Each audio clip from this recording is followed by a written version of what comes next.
Class 9th के बच्चों, आज मैं आपको क्लास 9th में आपका पहला पाठ व्याकरण से संबंधित है।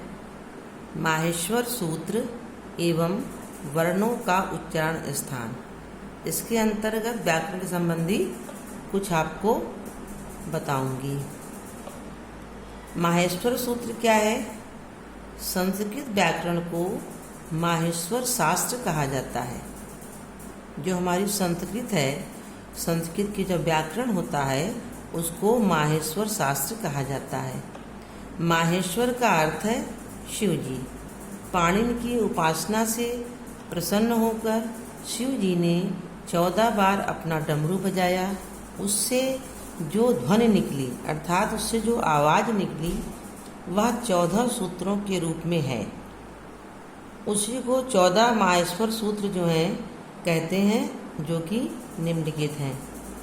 पहला आई गुण, दूसरा रीलृक, तीसरा ए ओंग, चौथा ए औच, पांचवा हैवरट, छठा लण, सातवां यमगणनम, आठवां झभय, नवां घड़धस, 10वां जबगणदस, 11वां खप छठत चटतव, 12वां कपय, 13वां शश सर, 14वां हल।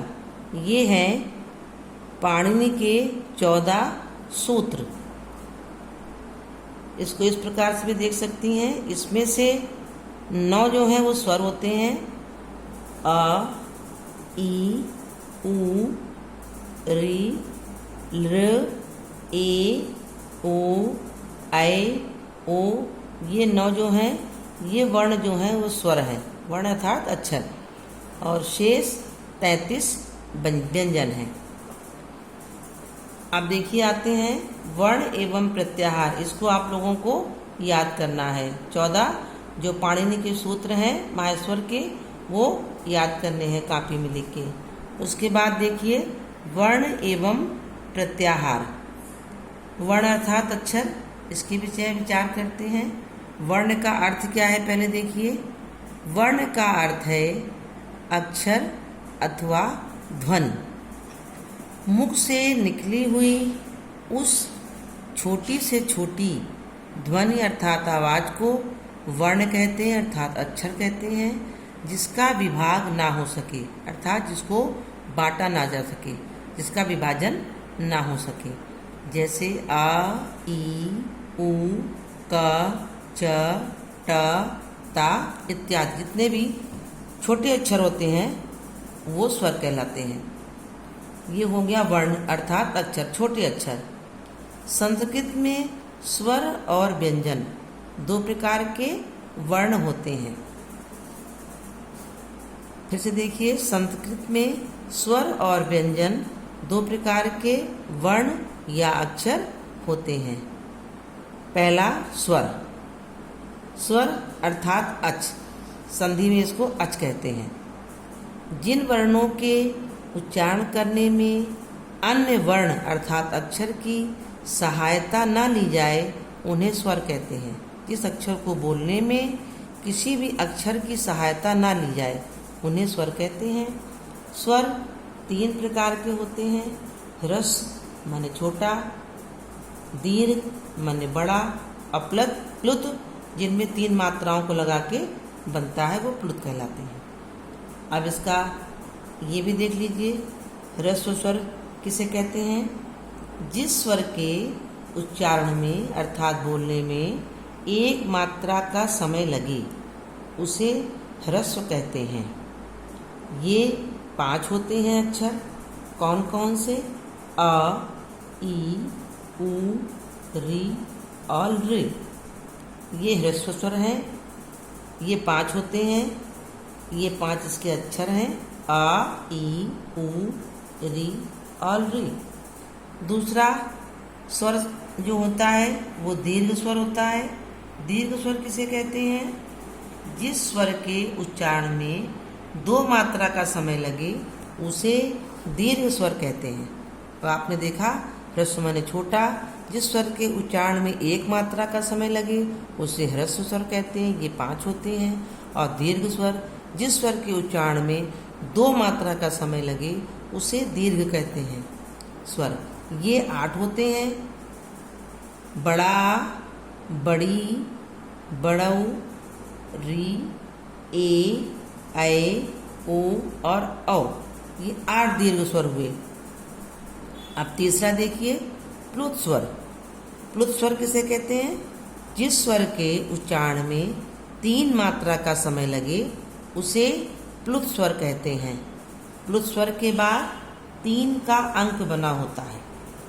जैसे, और संस्कृत में ही ज़्यादा इसका प्रयोग होता है इस स्वर का, तो जैसे ओम, ओम बोलते हैं तो उसको ओ ही में से लिखा जाता है। तो इस प्रकार से आपने देखा, ह्रस्व स्वर जिनके उच्चारण में 1 मात्रा का समय लगे ह्रस्व कहलाते हैं, ये 5 होते हैं।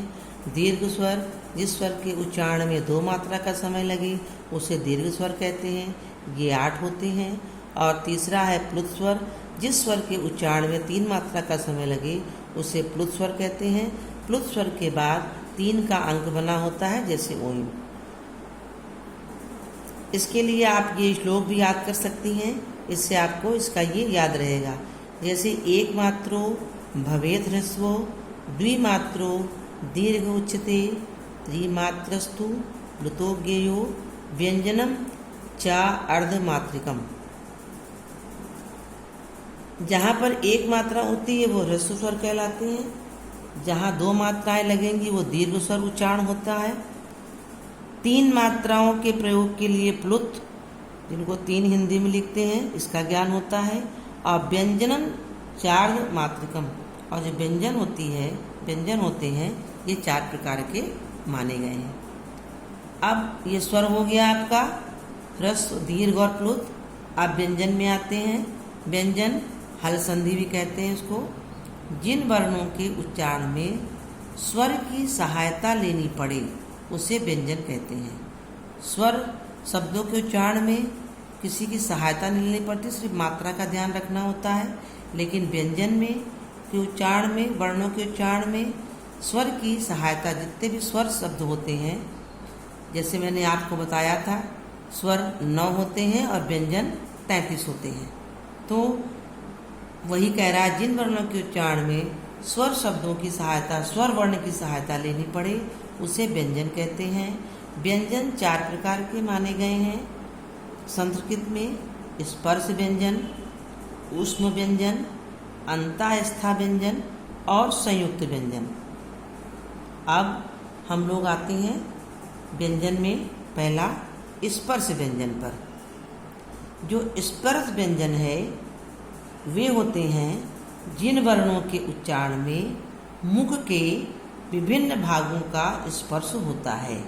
इनकी संख्या 25 है। फिर से देखिए, स्पर्श माने किसी चीज़ का छूना, स्पर्श करना। स्पर्श व्यंजन वो हैं जिन वर्णों अर्थात अक्षरों के उच्चारण माने बोलने में मुख के, जो हमारा मुख है उसके जो विभिन्न भाग हैं वो स्पर्श होते हैं। इनकी संख्या 25 है। अब जैसे कवर्ग, इसमें कवर्ग की जो संख्या है अक्षरों की, क, ख, ग, घ, अंगा। चवर्ग, जो चा वर्ग के होते हैं अक्षर, वो च, छ, ज, झा, या। टा वर्ग के जो अक्षर होते हैं, ट, ठ, ड, ढ, अणा। ता वर्ग के ता, थ, द, ध, न। और पा वर्ग के पा, फा, बा, भा, मा। इस प्रकार से ये 33 हमारे व्यंजन हो गए।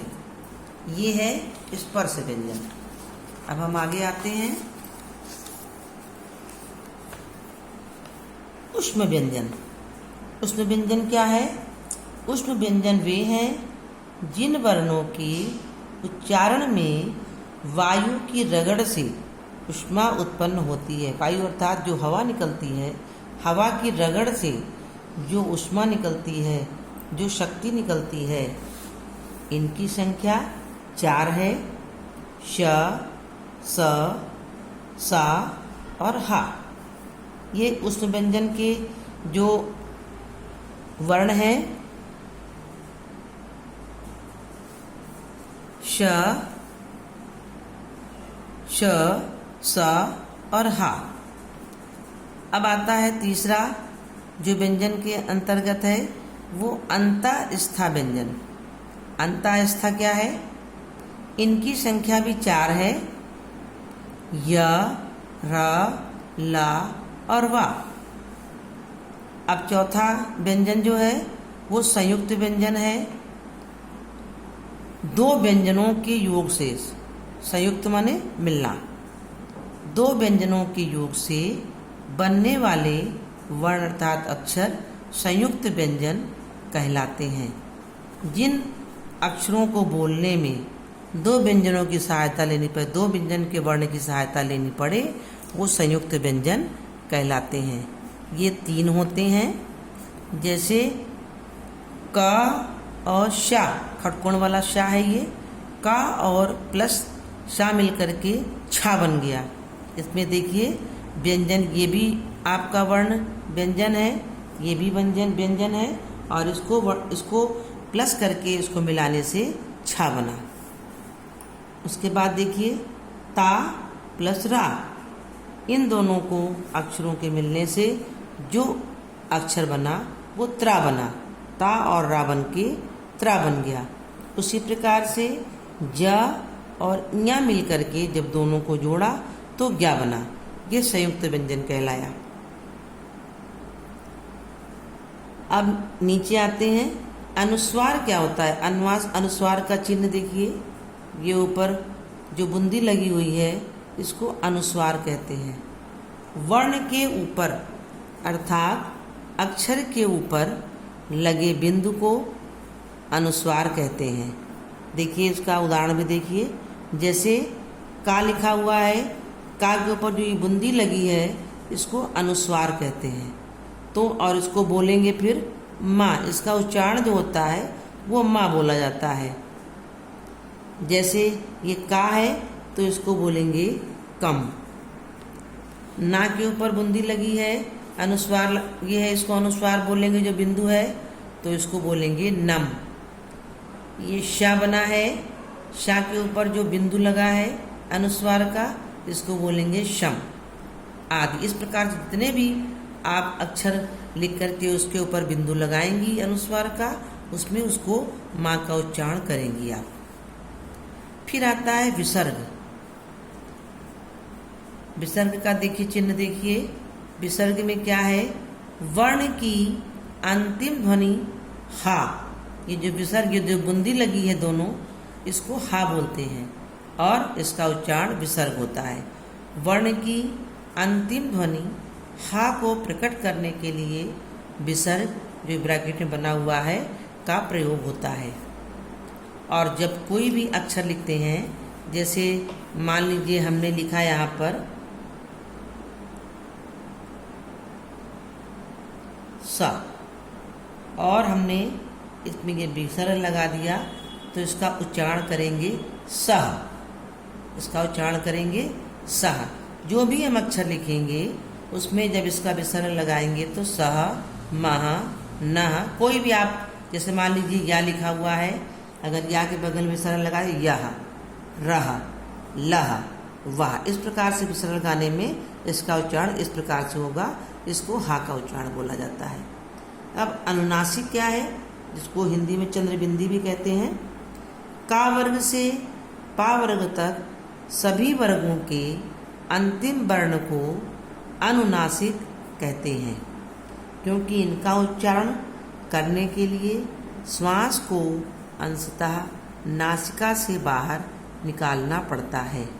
और जैसे काका गा अंगा पर, जिसका भी जितने भी व्यंजन शब्द हैं उसका जो आखिर, जैसे काका गा अंगा, चाचा जा इया, फिर टाठा डाठा के बाद अणा, ताथा दाधा के बाद ना, पाफा बाभा के बाद माँ, ये हमारे अनुनासिक वर्ण हैं।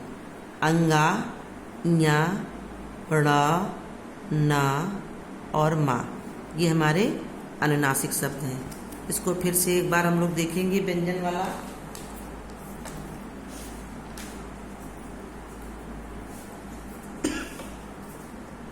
व्यंजन 4 प्रकार के माने गए हैं। स्पर्श व्यंजन, उष्ण व्यंजन, अंतःस्थ और संयुक्त।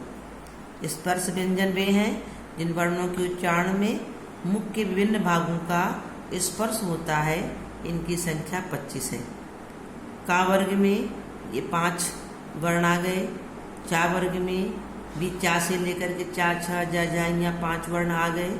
टा वर्ग में भी टा, ठ, डा, डा, अणा 5 वर्ण आ गए। ता वर्ग में भी ता, था, दा, धा, ना 5 वर्ण आ गए। और पा वर्ग में भी प, फा, बा, भा, मा 5 वर्ण आ गए। इस प्रकार से हमारे ये 33 व्यंजन मुख्य रूप से हुए। इसके बाद उष्ण व्यंजन। उष्ण व्यंजन में बताया हमने आपको जैसा कि वायु की रगड़ से जो उष्मा उत्पन्न होती है और इनकी संख्या 4 है। श, स, ह। अंतःस्थ व्यंजन, इनकी संख्या 4 है।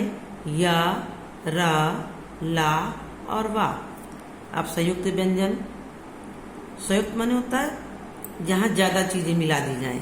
तो 2 व्यंजन, जो व्यंजन वर्ण होते हैं जब 2 अक्षर व्यंजन के मिलने से जो उच्चारण निकलता है वो व्यंजन संयुक्त व्यंजन कहलाते हैं। जैसे का और प्लस शामिल के छा बन गया। ता, ये जो इसमें लगा है इसको हलंत बोलते हैं। ता प्लस इसका हलंत का मतलब होता है अक्षर आधा। तो ता लेकिन बोलते इसको पूरा है। फिर ता प्लस रा बराबर त्रा निकलता है। जा प्लस ज्ञा बराबर ज्ञा निकलता है। तो छत, त्रक, ज्ञा ये 3 हमारे बोले गिने जाते हैं एक ही वर्ण, लेकिन 2 शब्द को मिलके ये बनते हैं संयुक्त व्यंजन में। अनुस्वार, इसको माँ बोलते हैं। वर्ण के ऊपर लगे बिंदु को अनुस्वार कहते हैं। जैसे का के ऊपर बूंदी लगी, कम, नम, शम आदि जितने भी आप अक्षर लेके बूंदी लगाएंगी उसको, जैसे हिंदी में इसको अंग की मात्रा बोलते हैं, लेकिन संस्कृत में इसको अनुस्वार बोलते हैं और इसका उच्चारण माँ होता है। इसी प्रकार से विसर्ग। विसर्ग में जैसे आहा लिखते हो आप हिंदी में, तो आहा लिखने में आ लिखने के बाद दगल 2 बिंदी लगाते हैं और उसका उच्चारण हा कहलाता है, तो उसको विसर्ग बोलते हैं। वर्ण की अंतिम ध्वनि हा को प्रकट करने के लिए विसर्ग का प्रयोग होता है।